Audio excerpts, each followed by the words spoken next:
युद्ध विराम जारी रहेगा या नाकाम साबित होगा?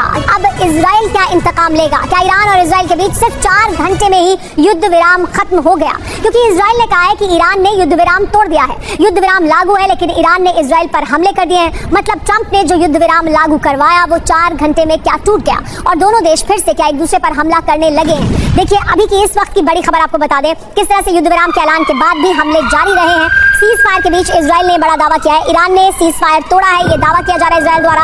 ईरान ने कई मिसाइलें दागी हैं, हाइफा समेत कई शहरों में सायरन बज रहे हैं। इस वक्त भी सायरन बज रहे हैं। कुछ समय पहले ये जानकारी दी गई इजराइल द्वारा कि सीज फायर लागू होने के बावजूद ईरान ने हमला किया है। ईरान ने कई मिसाइलें दागी हैं, हाइफा समेत कई शहरों में सायरन बज रहे हैं। अलर्ट जारी कर दिया गया है क्योंकि मिसाइलें ईरान की तरफ से दाग दी गई हैं। लेकिन ऐसा क्यों किया जा रहा है ईरान द्वारा? क्या सीज फायर लागू नहीं रह पाएगा? क्या सीज फायर जल्द ही टूट जाएगा? यह है बड़ा सवाल। इजराइल में एक बार फिर से हमले का अलर्ट जारी कर दिया गया है। उत्तरी इजराइल में सायरन बज रहे हैं। जहां एक तरफ सीज फायर का ऐलान कर दिया गया था तो ऐसा लग रहा था कि अब ये सायरन बजने बंद हो जाएंगे, लेकिन देखिए एक बार फिर सायरन बज रहे हैं। उत्तरी इजराइल की तस्वीरें हम आपको दिखा रहे हैं जहां पर सीज फायर लागू होने के बाद भी उसके कुछ घंटों के भीतर ही इस तरह से सायरन बजते हुए दिखाई दिए, लोगों के बीच अफरा तफरी दिखाई दी।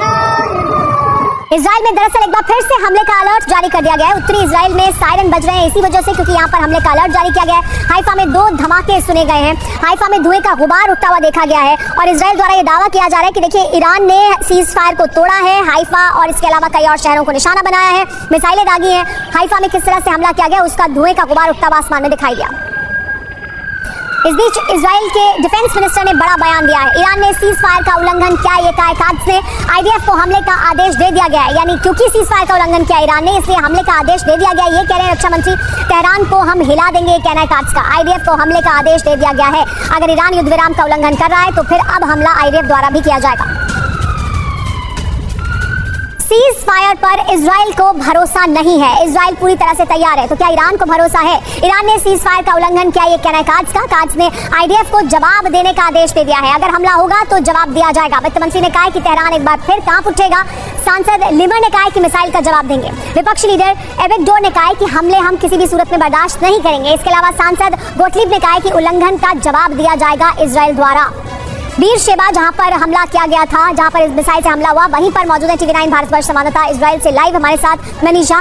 मनीष, सीज फायर हो गया है लेकिन सीज फायर होने के कुछ घंटे बाद ही एक बार फिर सायरन बजते हुए सुनाई दिए हैं, अलर्ट जारी किया गया है, मिसाइल दागी गई है और इसको लेकर अब इजराइल से इस तरह के बयान सामने आ रहे हैं। क्या कहा जा सकता है? क्या ये टिक नहीं पाएगा अब क्योंकि इजराइल जवाबी हमला करेगा? क्या है वहां पर ग्राउंड सिचुएशन?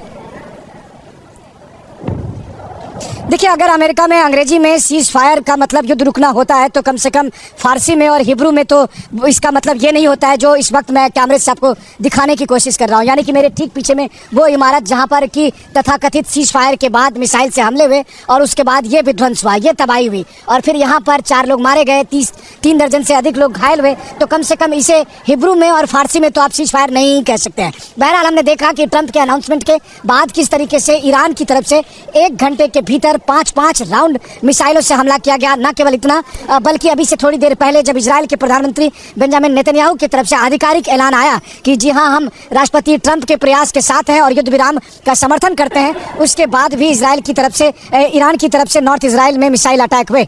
यह अलग बात है कि ईरान की तरफ से भी नेशनल सिक्योरिटी काउंसिल ने भी युद्ध विराम की सहमति दे दी है, लेकिन साथ ही ईरान के सर्वोच्च संस्था जो सिक्योरिटी के मामले में है उन्होंने ये भी कहा कि हम अपने दुश्मन पर भरोसा नहीं कर सकते और हमारे हाथों की उंगली ट्रिगर पर बनी हुई है। कुल मिलाकर देखा जाए तो चाहे ईरान हो या इजराइल है, दोनों बस इस समय किसी तरह बेमन से इस युद्ध विराम को माने हुए हैं। यानी कि मौका मिलते ही अगर किसी एक ने उल्लंघन किया तो दूसरा तुरंत ही इस युद्ध को फिर से शुरू कर देगा। अभी मौजूदा हालात यही है। अब इस बीच में अगर देखा जाए तो इसमें कोई दो राय नहीं कि 13 जून से जो जंग चल रही थी, अगर ये युद्ध विराम होता है तो पूरी दुनिया के लिए राहत की बात होगी। लेकिन फिर सबसे बड़ा सवाल यही है कि आखिर ये जंग की शुरुआत हुई क्यों थी? तो ईरान में सत्ता बनी हुई है, यहाँ पर नेतन्याहू बने हुए हैं। अगर नेतन्याहू के लिए ये पॉलिटिकल क्राइसिस था तो फिर वो क्राइसिस तो अब भी है और वहाँ पर ईरान में भी अयतुल्लाह खमनेई जो सुप्रीम लीडर है उनकी सत्ता बनी हुई है। इन